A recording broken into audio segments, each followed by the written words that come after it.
ବର୍ତ୍ତମାନ ଆମର ଯୋଉ ସରକାର ମାଗଣା ଯୋଜନା କରିଛନ୍ତି ଆମର ଧର୍ମରେ କେବେ ହେଲେ କାହାଠୁ ସରକାରୀ ରାଜସ୍ୱ ଏହା ବ୍ୟୟ ହେଉଛି ରାଜସ୍ୱ ଅପହରଣ ସାଙ୍ଗେ ଏହା ସମାନ।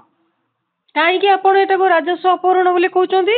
ଆଜ୍ଞା ଯେତେବେଳେ ସରକାର ଯାହା ପଇସା ଦଉଛନ୍ତି ସେଟା କୋଉଠୁ ଦଉଛନ୍ତି ସେଟା ତାଙ୍କ ସରକାରଙ୍କ ନିଜସ୍ୱ ଧନ ହଉଛି ତାହା ହିଁ ରାଜସ୍ୱ। ପରିବା ଦର ମାନେ କୋଉ ପରିବା ଆପଣ 80 ଟଙ୍କାରୁ କମ ପାଇବେନି ତା ଭିତରେ ଯଦି ସରକାରଙ୍କର ଯୋଜନାଟା ରହୁଛି ଏଟା ଭଲ ନା ଖରାପ ରହୁଛି? ନାଇଁ ଏଟା ସରକାରଙ୍କ ଯୋଜନାଟା ତ ହିଁ ଲୋକଙ୍କୁ ପାପାସକ୍ତ କରେଇ ଦଉଛି। ଲୋକମାନେ ସରକାର ଯୋଉ ପଇସାଟା ଦଉଛନ୍ତି ସେଟା କୋଉ ପଇସା ଦଉଛନ୍ତି ସେଇଟା ହଉଛି ରାଜସ୍ୱ। ବର୍ତ୍ତମାନ ସରକାରଙ୍କର ଯୋଉ ମାଗଣା ହବିଷ ଯୋଜନା ତାହା ପୁଣ୍ୟ କି ପାପ ଏ ସମ୍ପର୍କରେ ଆଲୋଚନା କରିବା। ମୋ ସାଙ୍ଗରେ ଅଛନ୍ତି ପଣ୍ଡିତ ହରିଶଙ୍କର ମିଶ୍ର।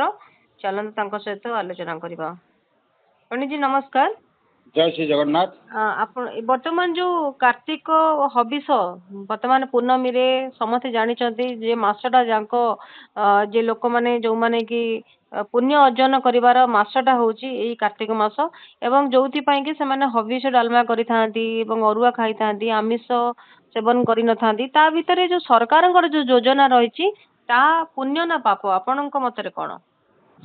ଜୟ ଶ୍ରୀ ଜଗନ୍ନାଥ। ଦେଖନ୍ତୁ ଆଜ୍ଞା କାର୍ତ୍ତିକ ହବିଷ୍ୟ ଯଦି ଆମେ ପ୍ରଥମ ଦିନର ଗୋଟେ ଆମର ସବୁ ପାଞ୍ଜି ମାନଙ୍କରେ ପ୍ରାୟ ଲେଖା ଅଛି ସଂକଳ୍ପ ସେ ଯୋଉ ସଂକଳ୍ପ କରନ୍ତି ସମସ୍ତଙ୍କର ସେଠି ସ୍ପଷ୍ଟ ଭାବରେ ଲେଖା ହେଇଛି ଯେ ପ୍ରାତଃ ସ୍ନାନ ବିଷ୍ଣୁ ମନ୍ତ୍ର ଜପ ହବିଷ୍ୟ ଭକ୍ଷଣ ଏବଂ ତାପରେ ଆକାଶ ଦୀପ ପ୍ରଜ୍ୱଳନ ଇତ୍ୟାଦି ସବୁ ନୈଷ୍ଠିକ ଭାବରେ ସମର୍ପିତ ଭାବରେ ଏହା ସବୁ କରାଯିବା ପାଇଁ ସେମାନେ ସଂକଳ୍ପ ଗ୍ରହଣ କରିଥାନ୍ତି ଏବଂ ତଦନୁଯାୟୀ ମାସଟି ଯାକ ନିଜେ ଚଳନ୍ତି ଏବଂ ଏ ମାସେ କାଳ ସେମାନେ କୌଣସି ପ୍ରକାର ମନୋରଞ୍ଜନ ଧର୍ମୀ କାର୍ଯ୍ୟକ୍ରମରୁ ଦୂରେଇ ରହନ୍ତି।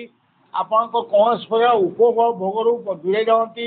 ଅତ୍ୟନ୍ତ ନିଷ୍ଠା ଭାବରେ ସମର୍ପିତ ଭାବରେ ଏପରିକି ଶଯ୍ୟା ତ୍ୟାଗ କରି ମଧ୍ୟ ତଳେ ଶୁଅନ୍ତି ଏବଂ ଏଇଟା ସମ୍ପୂର୍ଣ୍ଣ ସମର୍ପିତ ଭାବରେ ଏହାକୁ ପାଳନ କରାଯାଏ ଏବଂ ପ୍ରତ୍ୟେକ ଦିନ ସେମାନେ କାର୍ତ୍ତିକ ପୁରାଣର ଗୋଟିଏ ଅଧ୍ୟାୟ ଶୁଣନ୍ତି। ସେଇଟା ହଉଛି ଆମର ଜଳଧର ବଧ ବିଷ୍ଣୁ ଜଳଧର କେମିତି ବଧ କରିଥିଲେ ସେଇ ଗୋଟେ ଗୋଟେ ସୁନ୍ଦର ଗପଟିଏ 30 ଅଧ୍ୟାୟରେ ସେ ଶୁଣନ୍ତି। କିନ୍ତୁ ବର୍ତ୍ତମାନ ଆମର ଯୋଉ ସରକାର ମାଗଣା ଯୋଜନା କରିଛନ୍ତି ଆମର ଧର୍ମରେ କେବେ ହେଲେ କାହାଠୁ ସରକାରୀ ରାଜସ୍ୱ ଏହା ବ୍ୟୟ ହେଉଛି ରାଜସ୍ୱ ଅପହରଣ ସାଙ୍ଗେ ଏହା ସମାନ। କାହିଁକି ଆପଣ ଏଟାକୁ ରାଜସ୍ୱ ଅପହରଣ ବୋଲି କହୁଛନ୍ତି? ଆଜ୍ଞା ଯେତେବେଳେ ସରକାର ଯାହା ପଇସା ଦଉଛନ୍ତି ସେଟା କୋଉଠୁ ଦଉଛନ୍ତି ସେଟା ତାଙ୍କ ସରକାରଙ୍କ ନିଜସ୍ୱ ଧନ ହଉଛି ତାହା ହିଁ ରାଜସ୍ୱ। ରାଜସ୍ୱ ଆମର ଯେମିତିକା ମାଗଣା ହବିଷ ଯୋଜନା କରୁଛନ୍ତି ତ ଲୋକଙ୍କୁ ଖାଦ୍ୟ ବାଣ୍ଟୁଛନ୍ତି କଣ ଅସୁବିଧା ରହୁଛି? ଶୁଣନ୍ତୁ ଖାଦ୍ୟ ବଣ୍ଟାଯାଏ ଯାହାର ଆବଶ୍ୟକତା ଥାଏ ତାହାକୁ ଖାଦ୍ୟ ବଣ୍ଟାଯାଏ କିନ୍ତୁ ଗୋଟେ ଯେହେତୁ ଏଇଟା ଏକ ଧର୍ମ ଅର୍ଜନ କରାଯାଏ ଏଥିରେ ଲୋକ ଯେତିକି ସମର୍ପିତ ଭାବରେ ଦେବତାଙ୍କ ପାଖେ ଆରାଧନା କରିପାରିବେ ବା ସମର୍ପିତ ଭାବରେ ମାସଟି ଚଳିପାରିବେ ସେମାନେ ପୁଣ୍ୟ ଅର୍ଜନ କରିବେ। ପୁଣ୍ୟ ଅର୍ଜନ ଜଣେ ନିଜ ପାଇଁ ପୁଣ୍ୟ ଅର୍ଜନ କରେ ସରକାର କାହା ପାଇଁ ପୁଣ୍ୟ ଅର୍ଜନ କରାଇ ପାରନ୍ତି ନାହିଁ।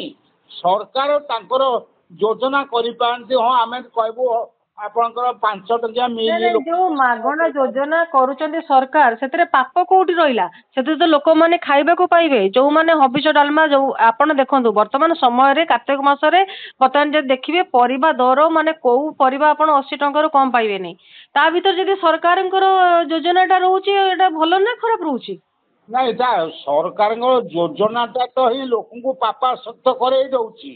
ଲୋକମାନେ ସରକାର ଯୋଉ ପଇସାଟା ଦଉଛନ୍ତି ସେଟା କୋଉ ପଇସା ଦଉଛନ୍ତି ସେଇଟା ହଉଛି ରାଜସ୍ୱ।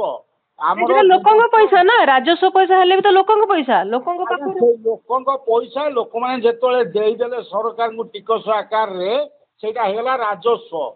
ଆପଣଙ୍କର କୌଣସି ପରିସ୍ଥିତିରେ ରାଜସ୍ୱ ଦେବସ୍ୱ ବ୍ରହ୍ମସ୍ୱ ସର୍ବସ୍ୱ ଏହା ଅପହରଣ କରିବା ପାଇଁ ସମ୍ପୂର୍ଣ୍ଣ ରୂପେ ଆମର ଶାସ୍ତ୍ରରେ ବାରଣ କରାଯାଇଛି।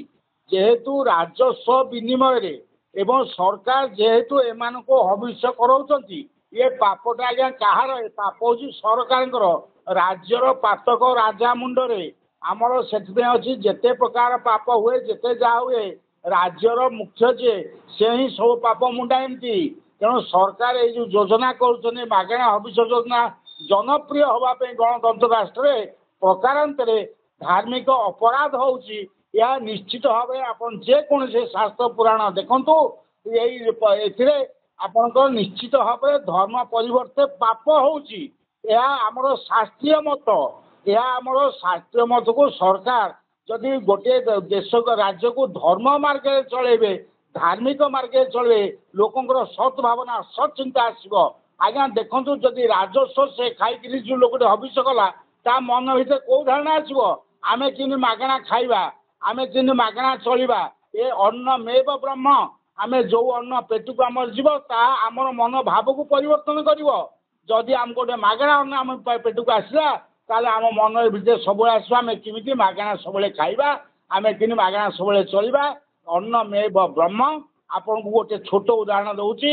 ଯେତେବେଳେ ଦୁର୍ଯ୍ୟୋଧନର ଅନ୍ନକୁ ଗ୍ରହଣ କରିଥିଲେ ଭୀଷ୍ମ ସେତେବେଳେ ସେ କ୍ରୂର ସ୍ୱଭାବ ଦେଖେଇଥିଲେ। ଯେତେବେଳେ ତାଙ୍କ ଦେହରୁ ସବୁ ରକ୍ତ ନିଗିଡ଼ି ଗଲା ଯେତେବେଳେ ସେ ପାଣ୍ଡବ ପାଞ୍ଚ ଭାଇକି ଧର୍ମର ସମ୍ପର୍କେ ସୂଚନା ଦେଲେ ଦ୍ରୌପଦୀ ପଚାରିଲେ ତମେ ପୁରୁଷ ଭାବରେ ଏଇ ଜ୍ଞାନ କୁଆଡେ ଥିଲା ସେ କହିଥିଲେ ଯେ ମୁଁ ଦୁର୍ଯ୍ୟୋଧନର ଅନ୍ନ ଖାଉଥିଲି ମୋର ରକ୍ତ ସେଇଭଳିଆ ହେଇଥିଲା। ତେଣୁ ଅନ୍ନମେବ ବ୍ରହ୍ମ ଯୋଉ ଭଳିଆ ଅନ୍ନ ଖାଇବ ସେଇଭଳିଆ ମନୋଭାବ ଆସିବ। ଏ ରାଜସ୍ୱ ଅପହରଣ କରି ବା ରାଜସ୍ୱ ବିନିମୟରେ କେବେ ହେଲେ କାର୍ତ୍ତିକ ହବିଷ ପୁଣ୍ୟ ନୁହେଁ ଏହା ସମ୍ପୂର୍ଣ୍ଣ ପାପ ଏହା ଶାସ୍ତ୍ରୀୟ ମତ। ଆଜ୍ଞା ବହୁତ ବହୁତ ଧନ୍ୟବାଦ ପଣ୍ଡିତଜୀ।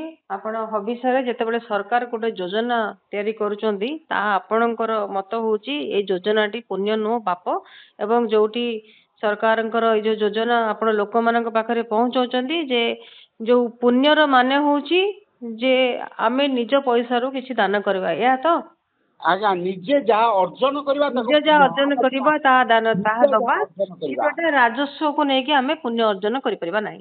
ଆଜ୍ଞା। ବହୁତ ବହୁତ ଧନ୍ୟବାଦ ପଣ୍ଡିତ ନମସ୍କାର।